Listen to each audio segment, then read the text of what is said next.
Penciptaan.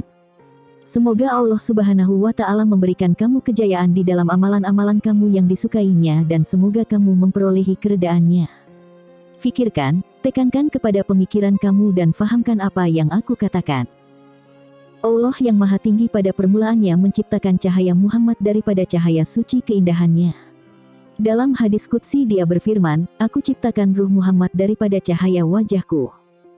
Ini dinyatakan juga oleh Nabi Muhammad SAW dengan sabdanya, mula-mula Allah ciptakan ruhku. Pada permulaannya diciptakannya sebagai ruh suci. Mula-mula Allah ciptakan kolam. Mula-mula Allah ciptakan akal. Apa yang dimaksudkan sebagai ciptaan permulaan itu ialah ciptaan hakikat kepada Nabi Muhammad SAW, kebenaran tentang Muhammad yang tersembunyi. Dia juga diberi nama yang indah-indah. Dia dinamakan Nur, cahaya suci, karena dia dipersucikan dari kegelapan yang tersembunyi di bawah sifat Jalal Allah. Allah yang Maha Tinggi berfirman, sesungguhnya telah datang kepada kamu dari Allah, cahaya dan kitab yang menerangkan. Al-Maidah, ayat 15. Dia dinamakan akal yang meliputi akal universal karena dia telah melihat dan mengenali segala-galanya. Dia dinamakan kolam karena dia menyebarkan hikmah dan ilmu dan dia mencurahkan ilmu ke dalam huruf-huruf.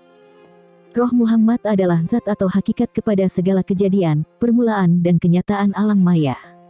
Baginda Shallallahu Alaihi Wasallam menyatakan hal ini dengan sabdanya, aku daripada Allah dan sekalian yang lain daripadaku. Allah yang Maha Tinggi menciptakan sekalian roh-roh daripada roh Baginda Shallallahu Alaihi Wasallam di dalam alam kejadian yang pertama, dalam bentuk yang paling baik. Muhammad adalah nama kepada sekalian kemanusiaan di dalam alam arwah. Dia adalah sumber, asal-usul dan kediaman bagi sesuatu dan segala-galanya. 4.000 tahun selepas diciptakan cahaya Muhammad, Allah ciptakan Arasy daripada cahaya mata Muhammad. Dia ciptakan makhluk yang lain daripada Arasy. Kemudian dia hantarkan roh-roh turun kepada peringkat penciptaan yang paling rendah, kepada alam kebendaan, alam jirim dan badan. Kemudian kami turunkan ia kepada peringkat yang paling rendah. Surah Tin, ayat 15.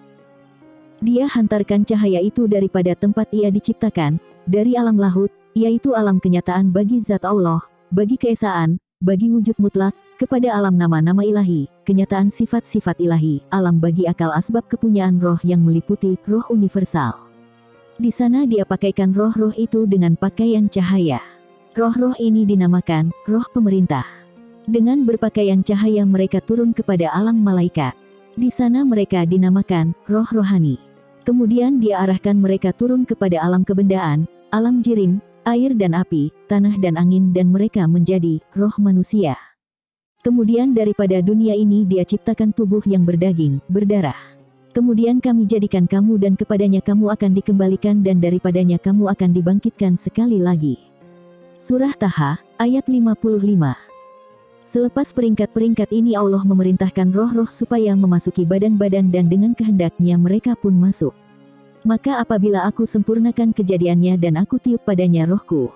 Surah Sad, ayat 72. Sampai masanya roh-roh itu terikat dengan badan, dengan darah dan daging dan lupa kepada asal-usul kejadian dan perjanjian mereka. Mereka lupa tatkala Allah ciptakan mereka pada alam arwah dia telah bertanya kepada mereka, adakah aku Tuhan kamu? Mereka telah menjawab, iya, bahkan. Mereka lupa kepada ikrar mereka. Mereka lupa kepada asal-usul mereka, lupa juga kepada jalan untuk kembali kepada tempat asal mereka. Tetapi Allah Maha Penyayang, Maha Pengampun, sumber kepada segala keselamatan dan pertolongan bagi sekalian hamba-hambanya. Dia mengasihani mereka lalu dia hantarkan kitab-kitab suci dan rasul-rasul kepada mereka untuk mengingatkan mereka tentang asal-usul mereka. Dan sesungguhnya kami telah utuskan Musa membawa ayat-ayat kami, sambil kami mengatakan, hendaklah kamu keluarkan kaum kamu dari kegelapan kepada cahaya, dan ingatkan mereka kepada hari-hari Allah. Surah Ibrahim, ayat 5 yaitu, ingatkan roh-roh tentang hari-hari di mana mereka tidak terpisah dengan Allah. Ramai rasul-rasul telah datang ke dunia ini, melaksanakan tugas mereka dan kemudian meninggalkan dunia ini. Tujuan semua itu adalah membawa kepada manusia perutusan, peringatan serta menyadarkan manusia dari kelalaian mereka. Tetapi mereka yang mengingatinya, yang kembali kepadanya, manusia yang ingin kembali kepada asal-usul mereka, menjadi semakin berkurangan dan terus berkurangan ditelan zaman. Nabi-nabi terus diutuskan dan perutusan suci berterusan sehingga muncul roh Muhammad yang mulia, yang terakhir di kalangan nabi-nabi, yang menyelamatkan manusia daripada kehancuran dan kelalaian.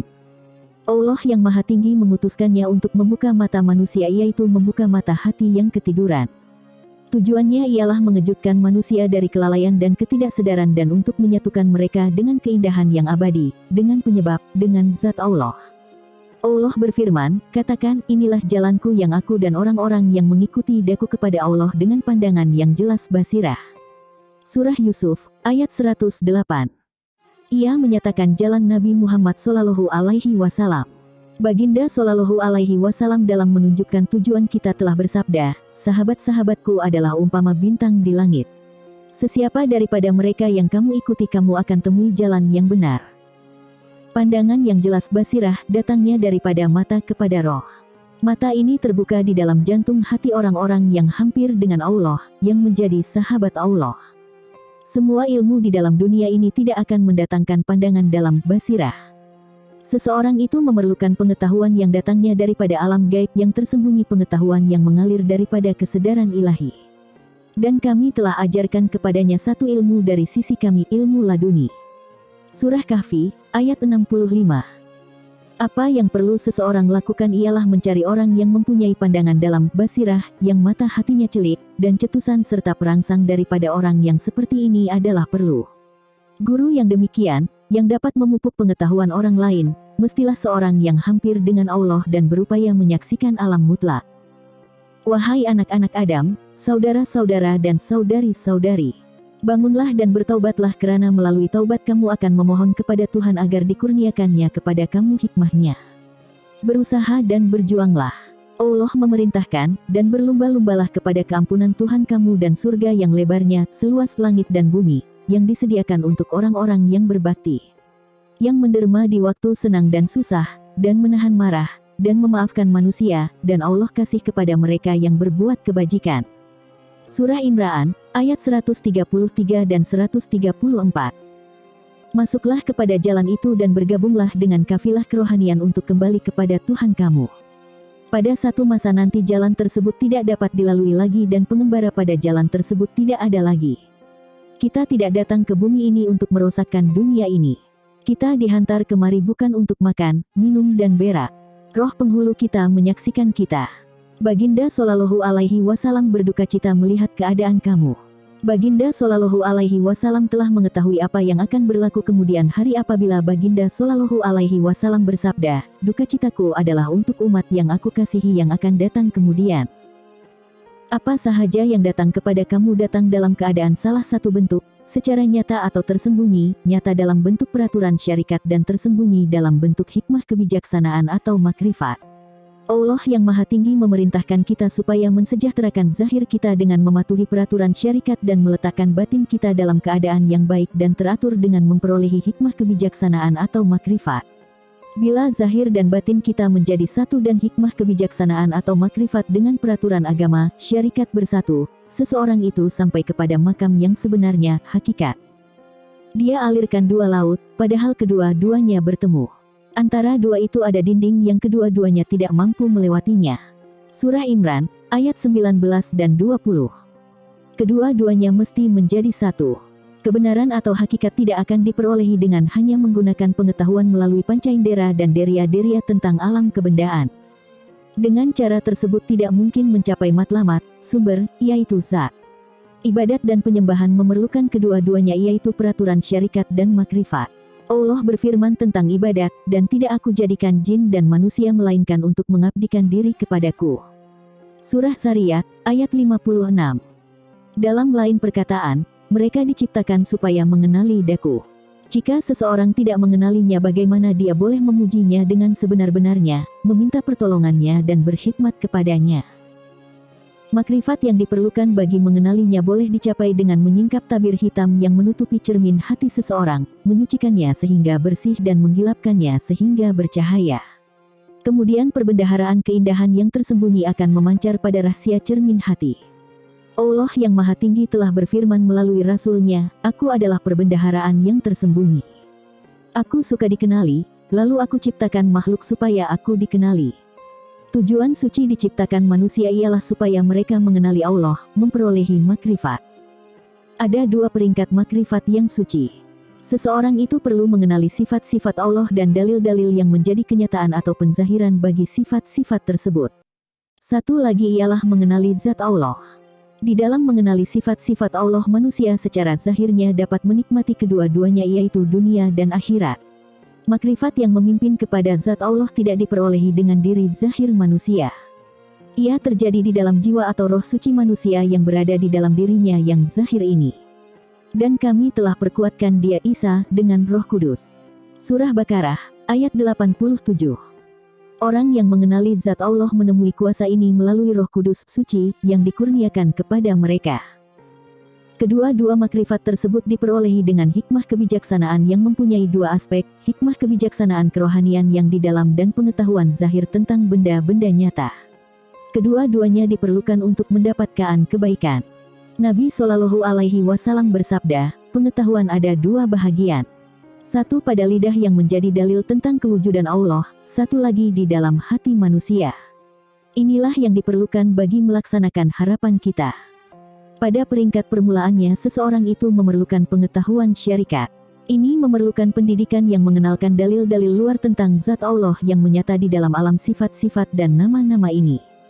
Apabila bidang ini telah sempurna, sampailah giliran pendidikan kerohanian tentang rahasia-rahasia, di mana seseorang itu masuk ke dalam bidang makrifat yang murni untuk mengetahui yang sebenarnya, hakikat. Pada peringkat yang pertama seseorang itu mestilah meninggalkan segala-galanya yang tidak dipersetujui oleh syariat, malah, kesilapan di dalam melakukan perbuatan yang baik mestilah dihapuskan. Perbuatan yang baik mestilah dilakukan dengan cara yang betul, sebagaimana keperluan pada jalan sufi. Keadaan ini boleh dicapai dengan melatihkan diri dengan melakukan perkara-perkara yang tidak dipersetujui oleh ego diri sendiri dan melakukan amalan yang bertentangan dengan kehendak hawa nafsu. Berhati-hatilah di dalam beramal agar amalan itu dilakukan bukan untuk dipertontonkan atau diperdengarkan kepada orang lain. Semuanya mestilah dilakukan semata-mata karena Allah, demi mencari keredaannya. Allah berfirman, barang siapa berharap menemui Tuhannya, hendaklah dia mengerjakan amal salih dan janganlah dia mempersekutukan sesuatu dengan Allah dalam ibadatnya kepada Tuhannya. Surah Kahfi, ayat 110. Apa yang dihuraikan sebagai daerah makrifat itu adalah tahap penghabisan bagi daerah kejadian yang pertama. Ia adalah permulaan dan merupakan rumah yang setiap orang kembali ke sana. Di sanalah roh suci dijadikan. Apa yang dimaksudkan dengan roh suci adalah roh insan. Ia dijadikan dalam bentuk yang paling baik. Kebenaran atau hakikat tersebut telah ditanam di tengah-tengah hati sebagai amanah Allah, diamanahkan kepada manusia agar disimpan dengan selamat. Ia bangkit dan menyata melalui taubat yang sungguh-sungguh dan usaha sebenar mempelajari agama. Keindahannya akan memancar ke permukaan apabila seseorang itu mengingati Allah terus-menerus, mengulangi kalimah, La ilaha illallah. Pada mulanya kalimah ini diucapkan dengan lidah. Bila hati sudah hidup ia diucapkan di dalam, dengan hati. Sufi menggambarkan keadaan kerohanian yang demikian dengan menganggapnya sebagai bayi, yaitu bayi yang lahir di dalam hati, dibela dan dibesarkan di sana. Hati memainkan peranan seperti ibu, melahirkannya, menyusun, memberi makan dan memeliharanya. Jika anak-anak diajarkan kepakaran keduniaan untuk kebaikannya, bayi hati pula diajarkan makrifat rohani. Sebagaimana kanak-kanak bersih daripada dosa, bayi hati adalah tulen, bebas daripada kelalaian, ego dan ragu-ragu. Kesucian bayi biasanya menyata dalam bentuk zahir yang cantik. Dalam mimpi, kesucian dan ketulenan bayi hati muncul dalam rupa malaikat. Manusia berharap mendapat ganjaran surga sebagai balasan kepada perbuatan baik, tetapi hadiah-hadiah yang didatangi dari surga didatangkan kemari melalui tangan-tangan bayi hati. Dalam kebun-kebun kenikmatan, melayani mereka anak-anak muda yang tidak berubah keadaan mereka. Surah Waqiah, ayat 12-17. Melayani mereka adalah anak-anak muda laksana mutiara yang tersimpan. Surah Tur, ayat 24. Mereka adalah anak-anak kepada hati, menurut yang diilhamkan kepada sufi, dipanggil anak-anak karena keelokan dan ketulenan mereka. Keindahan dan ketulenan mereka menyata dalam kewujudan zahir, dalam darah daging, dalam bentuk manusia. Oleh karena keelokan dan kelembutan sifatnya ia dinamakan anak-anak hati, tetapi dia adalah manusia sejati yang mampu mengubah bentuk kejadian atau ciptaan karena dia berhubung erat dengan pencipta sendiri. Dia adalah wakil sebenar kemanusiaan. Di dalam kesadarannya tidak ada sesuatu, malah dia tidak melihat dirinya sebagai sesuatu. Tiada hijab, tiada halangan di antara kewujudannya dengan zat Allah. Nabi Muhammad Shallallahu Alaihi Wasallam menggambarkan suasana demikian sebagaimana sabda baginda Shallallahu Alaihi Wasallam, ada masa aku dengan Allah di mana tiada malaikat yang hampir dan tidak juga nabi yang diutus. Maksud nabi di sini ialah kewujudan lahiriah yang sementara bagi Rasulullah Shallallahu Alaihi Wasallam sendiri. Malaikat yang paling hampir dengan Allah ialah cahaya suci Muhammad Shallallahu Alaihi Wasallam. Kejadian pertama.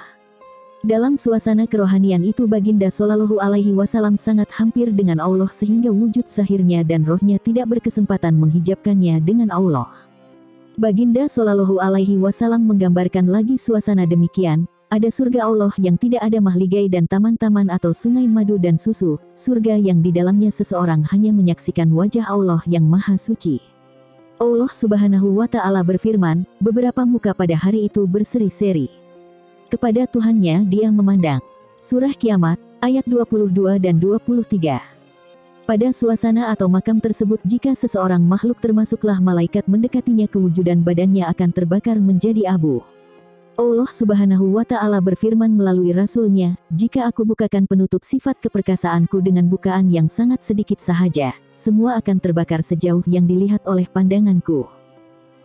Jibril yang menemani Nabi Muhammad Shallallahu Alaihi Wasallam pada malam Mi'raj, apabila sampai di Sidratul Muntaha, telah mengatakan jika dia melangkah satu langkah sahaja lagi dia akan terbakar menjadi abu.